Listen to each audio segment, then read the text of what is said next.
Hello friends, welcome to Bijoyita's yummy kitchen.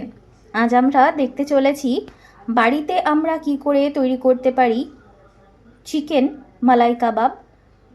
সেটাই আপনাদের সামনে আজ তুলে ধরতে চেষ্টা করব। আসুন দেখে নিই এটা তৈরি করতে আমাদের কি কি ইনগ্রিডিয়েন্টস লাগছে আর আমরা কি করে তৈরি করছি। আজকে রেসিপির জন্য আমাদের লাগছে বোনলেস চিকেন, এখানে 750 মতো আছে। লাগছে ধনেপাতা, আমরা ছোট ছোট করে কুচিয়ে নিয়ে তারপর মিক্সিং জারে রেখে দিয়েছি। লাগছে বেশ অনেকগুলো রসুনের কোয়া। এর মধ্যে আমরা দিয়ে দেব প্রায় 20-25টা আধ ভাঙা কাজু। এতে দিয়ে দিলাম প্রায় একটা বড় আদার টুকরা আর হাফ দিয়েছি।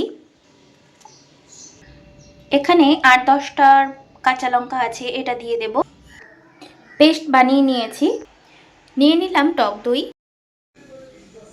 দিয়ে দিলাম 1.5 চামচের মতো নুন, ছোট চামচের।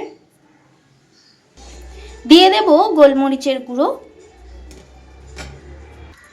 দিয়ে দিচ্ছি চিজ গ্রেট করে। এখানে 750 চিকেনের জন্য আমরা 1.5 খানা চিজ কিউব ইউজ করব।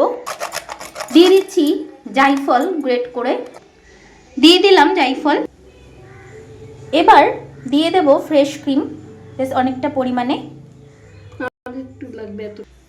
দিয়ে দিলাম চিনি সামান্য পরিমাণ, এটা আপনারা চাইলে স্কিপ করতে পারেন। দিয়ে দিলাম বড় চামচের 2.5 চামচের মতো ছাতু, দেব বড় চামচের 2 চামচের মতো সাদা তেল। এটা আপনারা ঘি অথবা বাটারও দিয়ে তারপর ম্যারিনেট করতে পারেন, আমি সাদা তেলই ইউজ করলাম। আমি হাতার সাহায্যে এটা মিশিয়ে নিয়েছি। এবার চিকেনগুলো দিয়ে হাত দিয়ে 1-2 মিনিট মেখে নেব ভালো করে।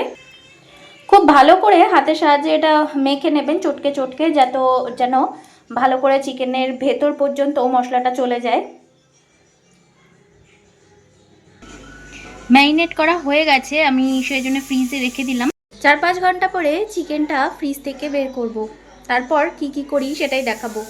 আমরা এটাতে একদম তপ্ত কয়লা তৈরি করছি, কারণ আজকের রেসিপির জন্যে আমাদের কয়লা লাগবে। মা তাই তৈরি করে দিচ্ছে ওটা, আমরা বাইরে উনুনেই এটা তৈরি করছি। এই মাংসটা ফাঁকা করে তারপরে আমরা জ্বলন্ত কয়লা দিয়ে দিলাম, এর মধ্যে ঘি দিয়ে দেব। চিকেনে স্মোকি ফ্লেভার চলে এসেছে। এবার কড়াইতে গ্যাসে ফ্রাইং প্যান বসিয়ে দিয়েছি, এতে আমরা তেল আর বাটার মিক্স করে দেব। বাটার আর তেল দিয়ে দিলাম। এবার একটা একটা করে চিকেনের পিসগুলো দিয়ে দেব। দিয়ে দিলাম, এটা এক পিঠ ভালো করে ভাজা হবে, তারপর উল্টে দেব। ফ্রেন্ডস, তৈরি হয়ে গেছে দুর্দান্ত স্বাদের মালাই চিকেন কাবাব। দেখলেন আমরা রেসিপিটি কি করে তৈরি করলাম।